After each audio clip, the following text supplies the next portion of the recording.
Hello friends, എല്ലാവർക്കും critical ടെക്കിൻ്റെ Mallu market profile pre market റിപ്പോർട്ടിലേക്ക് ഏവർക്കും സ്വാഗതം.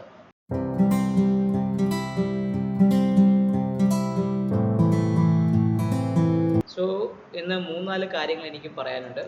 ഫസ്റ്റ് കാര്യം എന്ന് പറഞ്ഞാൽ നമ്മുടെ ഇന്ന് മാർക്കറ്റിൻ്റെ അനാലിസിസും TCS വെച്ചുള്ള ഒരു വ്യൂവും.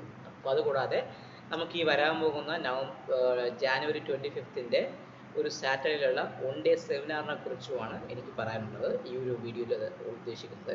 സോ ആദ്യമേ നമുക്ക് നമ്മുടെ ഈ സെഷൻ്റെ കാര്യത്തിനെക്കുറിച്ച്, സെമിനാറിൻ്റെ കാര്യത്തിനെക്കുറിച്ച് പറയാം. സോ ഈ സെമിനാറിൽ എൻ്റെ ടീമും ഞാനും പറയാൻ ഉദ്ദേശിക്കുന്ന കാര്യം എന്ന് പറഞ്ഞാൽ, നിങ്ങൾക്കൊരു ട്രേഡിംഗ് സ്റ്റൈലും നിങ്ങളുടെ ഒരു സ്ട്രാറ്റജിയും നിങ്ങളുടെ രീതിയിൽ ഡെവലപ്പ് ചെയ്യാൻ വേണ്ടിയുള്ള ഒരു ചെറിയ ഹെൽപ്പ് ഞങ്ങൾ തരുന്നതാണ്.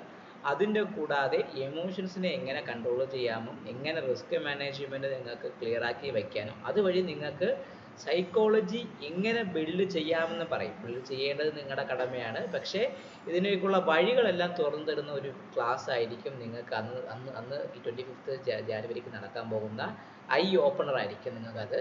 സോ അതിൽ പങ്കെടുക്കാൻ താല്പര്യമുള്ളവരാണെങ്കിൽ ഞാൻ എൻ്റെ ഡിസ്ക്രിപ്ഷനിൽ കൊടുക്കുന്ന ഗൂഗിൾ ഫോം ഫില്ല് ചെയ്യുകയാണെങ്കിൽ ലിമിറ്റഡായ ആൾക്കാരെ മാത്രമേ സ്വീകരിക്കുന്നുള്ളൂ. സോ അത് ഫില്ല് ചെയ്യുക, നിങ്ങൾ വരിക, നിങ്ങൾ അറ്റൻഡ് ചെയ്യുക. നിങ്ങളുടെ ഡൗട്ട്സുകളും ബാക്കിയുള്ള കാര്യങ്ങളും, നിങ്ങൾക്ക് എന്തൊക്കെ സൈക്കോളജി ഡെവലപ്പ് ചെയ്യാനുള്ള ഹെൽപ്പ് എന്തൊക്കെ വേണം, നിങ്ങൾക്ക് ഇതെങ്ങനെ ഇമോഷൻസ് കൺട്രോൾ ചെയ്യാനുള്ള വഴികൾ, ഇതെല്ലാം നമുക്ക് ആ ഒരു സെഷനിൽ പറഞ്ഞുതരാൻ പറ്റുന്നതാണ്. നിങ്ങൾ അറ്റൻഡ് ചെയ്യുക. നിങ്ങൾക്കത് 100% നിങ്ങൾക്കത് സക്സസ്ഫുള്ളായ രീതിയിൽ കൺട്രോൾ ചെയ്യാനും പറ്റും. നിങ്ങൾക്കത് കൃത്യമായ രീതിയിൽ നിങ്ങൾക്ക് അഡാപ്റ്റ് ചെയ്യാനും പറ്റുമെന്നൊരു വിശ്വാസത്തോടു കൂടിയാണ് ഞാൻ ആ ഒരു സെഷൻ 25 ജാനുവരിക്ക് അവതരിപ്പിക്കുന്നത്. സോ പങ്കെടുത്ത് നിങ്ങളുടേതായ ഡൗട്ട്സുകളും ട്രേഡിംഗ് റിലേറ്റഡായുള്ള കാര്യങ്ങളെല്ലാം ക്ലിയർ ചെയ്യാൻ ശ്രമിക്കുക. സോ നമുക്കൊരു എപ്പോഴും പറയില്ലേ, നമ്മൾ ഒരു ശ്രമിക്കാൻ മാത്രമേ നമുക്ക് എന്ത് പറ്റുള്ളൂ, അത് വിജയിക്കുമോ അല്ലെങ്കിൽ പരാജയപ്പെടുമോ എന്നറിയപ്പെടുള്ളൂ. അപ്പോൾ ശ്രമിക്കാനുള്ള ഒരു ആ ഒരു എഫേർട്ട് നിങ്ങൾ എടുക്കുക. രണ്ടാമത് നമുക്ക് മാർക്കറ്റും ലക്കും ബാക്കിയുള്ള കാര്യങ്ങളൊക്കെ പ്രൊവൈഡ് ചെയ്യുമെങ്കിൽ we will win it. So അതിന് ആദ്യം അറിയേണ്ടതാണ്, യു നീഡ് ടു ബിഗിൻ. ആ ജേണി നിങ്ങൾ സ്റ്റാർട്ട് ചെയ്യാൻ ശ്രമിക്കുക. സോ ആ ഒരു സെഷനിൽ പങ്കെടുക്കുക. നിങ്ങൾക്ക് അത് ചെറിയ നാമമാത്രമായ തുക മാത്രമാണ്. 499 500 രൂപയാണ് അതിൻ്റെ ഒരു 1 ഡേ സെഷൻ്റെ. അതിൽ നിങ്ങൾക്ക് ലഞ്ചും ടീയും ബാക്കിയുള്ള കാര്യങ്ങളൊക്കെ പ്രൊവൈഡ് ചെയ്യും. ജസ്റ്റ് നിങ്ങൾക്ക് വരുന്നു, നമുക്ക് നിങ്ങളുടെ ആ ഒരു കൺട്രോളും ബാക്കിയുള്ള കാര്യങ്ങൾ അറിയാനും അതിന് വേണ്ടിയിട്ട് മാത്രമാണ് ആ സെഷൻ അവതരിപ്പിക്കുന്നത്. സോ നമുക്ക് മാർക്കറ്റ് പ്രൊഫൈലിൻ്റെ വ്യൂവിലേക്ക് കിടക്കാമല്ലോ. സോ ഇന്ന് കൃത്യമായി നോക്കുകയാണെങ്കിൽ നിഫ്റ്റി ഇന്ന് TCSൻ്റെ റിസൾട്ട് ഇന്ന് മാർക്കറ്റുണ്ടായിരുന്നു. TCSൻ്റെ റിസൾട്ട് കഴിഞ്ഞ ക്വാർട്ടറിനെ കാട്ടി TCSൻ്റെ റിസൾട്ട് അധികം വലിയൊരു മാറ്റമൊന്നും തന്നിട്ടില്ല എങ്കിൽ കൂടെ TCSൻ്റെ റിസൾട്ട് കുറച്ച് പോസിറ്റീവായ രീതിയിലാണ് വന്നിട്ടുള്ളത്. കാരണം എന്ന് വെച്ചാൽ നമ്മളെ ഡോളർ ബാക്കിയുള്ള ഇന്ത്യൻ റുപ്പിക്ക് അഗെയിൻസ്റ്റ് വളരെയധികം അഡ്വാൻസായി പോയത് കാരണം കിട്ടിയ ഒരു പോസിറ്റീവായിട്ടുള്ള ഒരു മൊമെൻറ്റമാണ് ഈ നമ്മുടെ TCSന് നടന്നത്. സോ അതുകൊണ്ട് TCSൻ്റെ റിസൾട്ട് കുറച്ച് പോസിറ്റീവാണ്. പക്ഷേ അത് എങ്ങനെയാണ് നാളെ മാർക്കറ്റിൽ ബാധിക്കുമെന്ന് TCSൽ ഉണ്ടാകുന്ന ഒരു മൊമെൻറ്റം ഉണ്ടെങ്കിൽ മാത്രമേ നമുക്ക് അറിയാൻ പറ്റൂ. അപ്പോൾ സോഫാർ TCS റിസൾട്ട് കുറച്ച് പോസിറ്റീവാണ്. അവരുടെ ഹെഡ് കൗണ്ട്സ് കുറച്ച് കുറയുന്നുണ്ട്. അതുകൂടാതെ അവരുടെ ഈ പോസിറ്റീവായുള്ള മാർജിനെ കുറച്ച് കൂടുതൽ കുറഞ്ഞിട്ടുണ്ട്. എന്നിരുന്നാൽ കൂടി കഴിഞ്ഞ ഒരു ആവറേജ് ഒരു ഗ്രോയിങ് ആയിട്ടുള്ള രീതിയിലുള്ള ഒരു റിസൾട്ടാണ് TCS തന്നിട്ടുള്ളത്. സോ നമ്മളെ ഗിഫ്റ്റ് ഷിഫ്റ്റ് സമയത്ത് ഗിഫ്റ്റ് ഷിഫ്റ്റ് ഏകദേശം പറഞ്ഞത് 23,639 ഭാഗത്താണ് ഗിഫ്റ്റ് ഷിഫ്റ്റ് നിൽക്കുന്നത്. നമ്മുടെ നിഫ്റ്റി ഏകദേശം ക്ലോസ് നിൽക്കുന്നത് 23,666 671 ഭാഗത്താണ് നിഫ്റ്റി ക്ലോസ് ചെയ്യുന്നത്. ചുരുക്കി പറഞ്ഞാൽ ഒരു ഫ്ലാറ്റ് ആയിട്ടുള്ള രീതിയിലാണ് നമ്മളെ മാർക്കറ്റ് ഇപ്പോൾ നിൽക്കുന്നത്. ഇന്ന് വൈകിട്ട് അമേരിക്കൻ മാർക്കറ്റ് വലിയ ലൂസുകളൊന്നുമില്ല. വേറെ വലിയ ആകപ്പാടെ ഒരു അറ്റ്ലാന്റിക് ഫെഡ് GDP രാത്രി 11 മണിക്ക് വരുന്നത് മാത്രം ആ ഒരു ന്യൂസ് മാത്രമേ ഉള്ളൂ. അത് വലിയ ഇമ്പോർട്ടൻ്റ് ആയ കാര്യമല്ല. എന്നിരുന്നാൽ കൂടി പൊതുവേ ഒരു ശാന്തമായ ഒരു മാർക്കറ്റായിരിക്കും ഇന്ന് നടക്കാൻ പോകുന്നതാണ് ഇപ്പോഴത്തെ ഒരു ഇത്. നമുക്ക് നോക്കേണ്ടത് നിഫ്റ്റിയുടെയും ബാങ്ക് നിഫ്റ്റിയുടെയും മാർക്കറ്റ് പ്രൊഫൈൽ വെച്ചുള്ള റിവ്യൂ. അപ്പോൾ ചുരുക്കി പറഞ്ഞാൽ ഇന്ന് നമ്മുടെ നിഫ്റ്റി നോക്കുന്ന സമയത്ത് നിഫ്റ്റി ഇന്നലെ ഞാൻ പറഞ്ഞു നമ്മുടെ ഈ ഒരു 23,600 24,000 ഇടയ്ക്കുള്ള ഈ ഒരു റേഞ്ച് തന്നെയാണ് നിഫ്റ്റി ഇപ്പോഴും നിൽക്കുന്നത്. നിഫ്റ്റിക്ക് വലിയ മാറ്റമൊന്നുമില്ല. സോ ഞാൻ ഈ പ്രൊഫൈലിൽ വീണ്ടും ഒരു മെർജ് ചെയ്താൽ കൂടെ നിങ്ങൾക്ക് അറിയാൻ പറ്റും ആ പ്രൊഫൈൽ ഒരു മാറ്റമില്ല. നിങ്ങൾ നോക്കുമ്പോൾ 23,500 24,000 200 ഇടയ്ക്കുള്ള ഈ ഭാഗത്ത് തന്നെയാണ് നിഫ്റ്റി കിടന്ന് കളിച്ചുകൊണ്ടിരിക്കുന്നത്.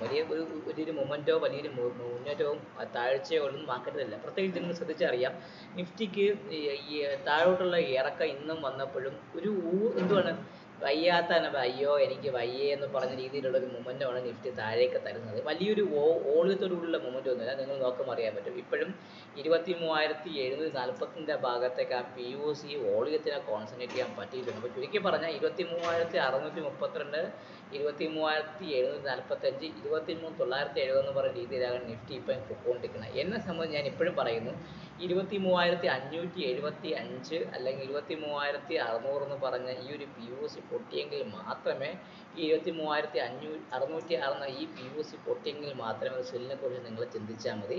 ഇല്ല എങ്കിൽ മാർക്കറ്റ് റിവേഴ്സ് ഈ ഭാഗത്ത് തന്നെ കിടന്ന് കളിക്കാനുള്ള ചാൻസാണ് കൂടുതൽ. ഇന്നത്തെ ഡേ ടൈപ്പ് പ്രകാരം മാർക്കറ്റ് പ്രൊഫൈൽ പ്രകാരമുള്ള നിഫ്റ്റിയുടേത് നോർമൽ വേരിയേഷൻ ഡൗൺ ഡേ ആണ്. സോ ഞാൻ POC ഒന്നും മാറ്റുന്നില്ല, കാരണം റേഞ്ച് തന്നെ ആയതുകൊണ്ട് ഞാൻ ആ POC അതേപോലെ തന്നെ മെയിൻറ്റെയിൻ ചെയ്യാൻ പ്ലാൻ ചെയ്യുന്നുണ്ട്. സോ ഇന്ന് നിങ്ങൾ നോക്കിയാൽ അറിയാം, നമ്മുടെ ബെയറിഷ് റെഫറൻസ് പൊട്ടി ഫസ്റ്റ് ടാർഗറ്റ് വന്നില്ല, ആ ഭാഗത്ത് തന്നെ കിടന്ന് കളിച്ചു. ആ ബാങ്ക് നിഫ്റ്റി ആണെങ്കിലോ ബെയറിഷ് റെഫറൻസ് പൊട്ടി ഫസ്റ്റ് ടാർഗറ്റ് വന്നു, തിരിച്ച് വീണ്ടും ബെയറിഷ് റെഫറൻസ് പോയി, വീണ്ടും ആ ഭാഗത്തൊക്കെ തന്നെ ചുരുക്കി പറഞ്ഞാൽ ബാങ്ക് നിഫ്റ്റിയും കളി. കാരണം ഇന്ന് ട്രേഡബിൾ ആക്ഷൻ കുറവായ ദിവസവും കൂടെ ആയിരുന്നു ഇന്ന് പൊതുവേ മാർക്കറ്റിൽ ഉണ്ടായിരുന്നത്. സോ ഞാൻ നമ്മുടെ ഇന്നത്തെ POC അല്ല, നമ്മുടെ പൊതുവെയുള്ള POC ഞാൻ വരയ്ക്കുകയാണ്.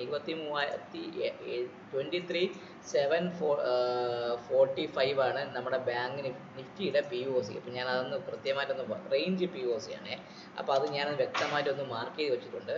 മാർക്കറ്റ് അതിന് മുകളിൽ നിൽക്കുകയാണെങ്കിൽ താഴെ നിൽക്കുകയാണെങ്കിലോ മാത്രമേ നമുക്ക് പോകാനുള്ള ചാൻസ് ഉള്ളൂ. അതേപോലെ നമുക്കിനി ഒരു കാര്യം ഓർത്തുള്ള 23,606 ബെയറിഷ് റെഫറൻസ് എന്ന് പറയുമ്പോൾ എന്നെ സംബന്ധിച്ച് 23,600 താഴെ മാത്രമേ ഞാൻ ഒരു സെല്ലിനെ കുറിച്ച് ചിന്തിക്കുന്നുള്ളൂ. ഇപ്പോഴും ഓർത്തോളൂ. അതിന് താഴെ മാർക്കറ്റ് നിൽക്കുകയാണെങ്കിൽ നിഫ്റ്റിയെ സംബന്ധിച്ച് 23,518 ഫസ്റ്റ് ടാർഗറ്റ് എന്ന് പറയുമ്പോൾ 23,518 ഭാഗത്ത് 23,518 S1 അതിൻ്റെ ഭാഗത്തേക്ക് വരാനും S2 എന്ന് പറഞ്ഞ രീതിയിൽ നിൽക്കുമ്പോൾ എവിടെയാണ് S2 എന്ന് പറയുമ്പോൾ 23,000 അത്രയാണ് അടുത്ത വരുന്നത് 23,515 പറഞ്ഞു. അടുത്തത് 23,446 23,446 S2 അതിൻ്റെ ഭാഗത്തേക്കും വരാനുള്ള ചാൻസ് വളരെയധികം കൂടുതൽ. ഇതിനപ്പുറത്തേക്കുള്ള ഒരു മൂവ്മെൻ്റ് ഒന്നും ഞാൻ പ്രതീക്ഷിക്കുന്നില്ല. റേഞ്ചാണ് ഇപ്പോഴും സംഭവിക്കാൻ പോകുന്നത്. മിക്കവാറും ഒക്കെ അടുത്ത ആഴ്ചയ്ക്ക് ശേഷമൊക്കെ മാർക്കറ്റിൽ മൂവ്മെൻറ്റ്, പ്രത്യേകിച്ച് പറഞ്ഞാൽ സെക്കൻഡ് ഹാഫ് ഓഫ് ജാനുവരിയിൽ മാത്രമേ ഞാൻ ഒരു നല്ല രീതിയിലുള്ള മൂവ്മെൻറ്റ് ഞാൻ കാണുന്നുള്ളൂ. കാരണം പ്രീ ബഡ്ജറ്റിൻ്റെ മൂവ്മെൻറ്റ് അപ്പോഴായിരിക്കും സ്റ്റാർട്ട് ചെയ്യുന്നത്. ഒരു കാലത്ത് 23,820 ആണ് എന്നെ സംബന്ധിച്ചുള്ള ബുള്ളിഷ് റെഫറൻസ്. അതിന് മുകളിൽ നിൽക്കുക 23,740 മുകളിൽ അല്ലെങ്കിൽ 820 മുകളിൽ 23,820 മുകളിൽ നിൽക്കുകയാണെങ്കിൽ മാത്രമേ ഒരു മൊമെൻറ്റം നിങ്ങൾ പ്രതീക്ഷിച്ചാൽ മതി. അതാണ് എന്നെ സംബന്ധിച്ചുള്ള ബുള്ളിഷ് റെഫറൻസ്. അതിന് മുകളിൽ നിൽക്കുകയാണെങ്കിൽ മാർക്കറ്റ് കുറച്ച് മുകളിലോട്ട് പോകാനും അത് ഫസ്റ്റ് ടാർഗറ്റ് എന്ന നിലയിൽ 23,900 R1 എന്ന് പറയുമ്പോൾ 23,900 അതിന് R2 എന്ന് പറയുന്ന രീതിയിൽ ഏതാണ് R2 എന്ന് പറയുമ്പോൾ 23,970 ഭാഗത്തേക്കും പോകാനുള്ള ചാൻസ് കൂടുതൽ. 23,970 23,970 ഭാഗത്തേക്കും പോകാനുള്ള ചാൻസ് കുറച്ച് കൂടുതലാണ്. സോ ഇതാണ് എന്നെ സംബന്ധിച്ചുള്ള ഒരു ലെവൽ മാർക്കറ്റിൽ ഞാൻ പ്രതീക്ഷിക്കുന്നത്. അതിൽ കൂടുതലുള്ള മൊമെൻ്റ് ഒന്നും ഞാൻ പ്രതീക്ഷിക്കുന്നില്ല. കാരണം മാർക്കറ്റിൽ ഒന്നാമത് വോളിയം കുറവാണ്, രണ്ടാമത് മാർക്കറ്റിന് വയ്യ. സോ ഓർത്തോളൂ, അടിച്ചടിച്ച് താഴേക്ക് വന്ന് ഇനി അങ്ങോട്ട് പറ്റാത്ത അവസ്ഥയിൽ നിൽക്കുകയാണ്. അല്ലെങ്കിൽ നല്ല വോളിയത്തിലുള്ള മാർക്കറ്റ് മൂവ്മെൻറ്റ് ഉണ്ടെങ്കിൽ മാത്രമേ ഒരു ബ്രേക്ക് കൂടെ പ്രതീക്ഷിക്കുന്നു. പക്ഷേ ഒരു കാര്യം ഓർത്തോളൂ, റേഞ്ചിൻ്റെ ബാലൻസിൻ്റെ തിക്നെസ് കൂടുന്തോറും എത്രയും പെട്ടെന്ന് ഒരു ബ്രേക്ക് ഡൗണോ അല്ലെങ്കിൽ ബ്രേക്ക് ഔട്ടോ വരാനുള്ള ചാൻസ് വളരെയധികം കൂടുതലാണ്, പ്രത്യേകിച്ച് നിഫ്റ്റിക്ക്. ഇനി നമുക്ക് വേണം നമ്മുടെ ഏറ്റവും വലിയ ഭീമനായ ബാങ്ക് നിഫ്റ്റി ഇന്ന് ഒരു നോർമൽ വേരിയേഷൻ ഡൗൺ ഡേ ആണ്. അവൻ കൃത്യമായിട്ട് താഴേക്ക് വന്ന് നമ്മുടെ ഏറ്റവും ഇമ്പോർട്ടൻറ്റ് ലെവലായ 49,900 എന്ന് പറയുന്ന ഈ POCക്ക് താഴെ അവൻ പുതിയൊരു POC ചെയ്തിട്ടുണ്ട്.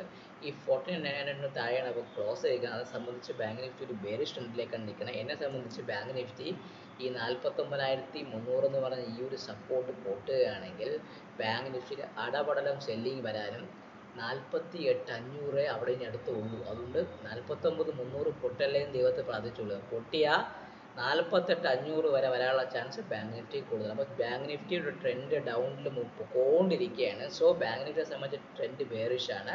ഇന്നത്തെ പി ഒ സി 49,600 ഭാഗത്തേക്കാണ് വന്നിരിക്കുന്നത് ബാങ്ക് നിഫ്റ്റിയിൽ. അപ്പോൾ ഞാൻ ആ പി ഒ സി ഒന്ന് മാർക്ക് ചെയ്തേക്കാം. ബാങ്ക് നിഫ്റ്റി ട്രെൻഡ് ഡൗൺ ആണെന്ന് അറിയാലോ.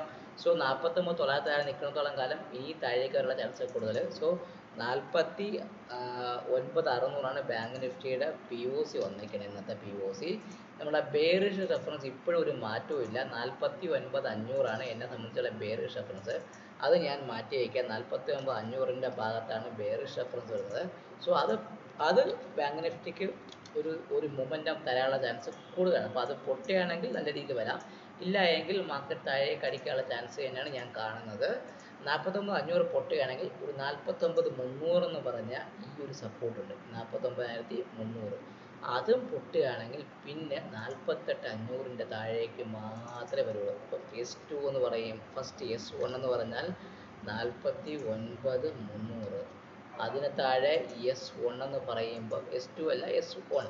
അത് കഴിഞ്ഞ് S2 എന്ന് പറയുമ്പോൾ 48,500. 48,500 എന്നെ സംബന്ധിച്ചുള്ളൂ. ഒരു കാര്യം മനസ്സിലോർത്തേക്കുക. ചുരുക്കി പറഞ്ഞാൽ 49,300 പൊട്ടുകയാണെങ്കിൽ 48,500 വരെയുള്ള ഇത്രയും ഗ്യാപ്പ് ബാങ്ക് നിഫ്റ്റിക്ക് കിടപ്പുണ്ട്. ഇനി ഇപ്പോഴും ഓർത്തുള്ള ബാങ്ക് നിഫ്റ്റിയെ സംബന്ധിച്ച് 49,900 അല്ലെങ്കിൽ 50,100 മുകളിൽ മാത്രമേ നിങ്ങൾ ഇനി 50,170 എന്നെ സംബന്ധിച്ചുള്ള ബുള്ളിഷ് റെഫറൻസ്. ബുള്ളിഷ് റെഫറൻസ് എന്ന് പറയുമ്പോൾ 50,170. അത് എന്ന് വെച്ചാൽ കഴിഞ്ഞ പ്രാവശ്യം ഇന്നലത്തെ സെല്ലിങ് വന്ന ഏരിയയാണ്. അപ്പോൾ 50,170 മുകളിൽ മാത്രമേ നിങ്ങളൊരു ബൈയെ കുറിച്ച് ബാങ്ക് നിഫ്റ്റി ചിന്തിച്ചാൽ. ഇതിന് മുകളിലാണ് ഈ ഒരു വന്ന ഈ ഒരു ഏരിയ 170 ഈ ഒരു ഏരിയയാണ്. സോ ഈ 170 മുകളിൽ സസ്റ്റെയിൻ ചെയ്യുമെങ്കിൽ 50,324 എത്രയാണ് ഫസ്റ്റ് ടാർഗറ്റ്? 50,324. 50,324 ഭാഗത്തേക്ക് R1 അവിടെയാണ്, അതിൻ്റെ ഭാഗത്തേക്ക് പോകാനും അതിന് മുകളിൽ നിൽക്കുകയാണെങ്കിൽ അടുത്തത് R2 എവിടെയാണ്? 50,560 എന്ന് പറഞ്ഞ ഈ പി ഒ സി അതിൻ്റെ മുകളിലേക്കും അവിടെ എത്താനുള്ള ചാൻസ് വളരെയധികം കൂടുതലാണ്. 50,560. ഇതിനപ്പുറത്തേക്കൊരു മൂവ്മെൻ്റ് ഒന്നും ഞാൻ പ്രതീക്ഷിക്കുന്നില്ല. പ്രത്യേകിച്ച് ഒരു കാര്യം നിങ്ങളെ മനസ്സിൽ ഓർത്തേക്കുക. ഈ 49,300 ബാങ്ക് നിഫ്റ്റി പൊട്ടുകയാണെങ്കിൽ നല്ല രീതിയിലുള്ള സെല്ലിങ് വരാനുള്ള ചാൻസ് ബാങ്ക് നിഫ്റ്റിക്ക് വളരെ കൂടുതലാണ്. അത് എന്താണ് ഒരു അനദർ റൗണ്ട് ഓഫ് ഫാളിലേക്ക് വേണമെങ്കിൽ വരാനുള്ള ചാൻസ് വളരെയധികം കൂടുതലാണ്. ഓർത്തോളുക. നമ്മുടെ 1 ഡേ സെമിനാറിന് അറ്റൻഡ് ചെയ്യാൻ മാക്സിമം ശ്രമിക്കുക. സോ എല്ലാവർക്കും ഒരിക്കലും നന്ദി പറഞ്ഞുകൊണ്ട് ഈ വീഡിയോ സൈൻ ഓഫ് ചെയ്ത് നിങ്ങളുടെ സ്വന്തം വിഷ്ണുഗുപ്തൻ. ചാനൽ കാണുക, ലൈക്ക് ചെയ്യുക, കമൻറ്റ് ചെയ്യുക, സബ്സ്ക്രൈബ് ചെയ്യുക. അപ്പോൾ എല്ലാവർക്കും ഒരിക്കലും നന്ദി. Take care. Bye bye.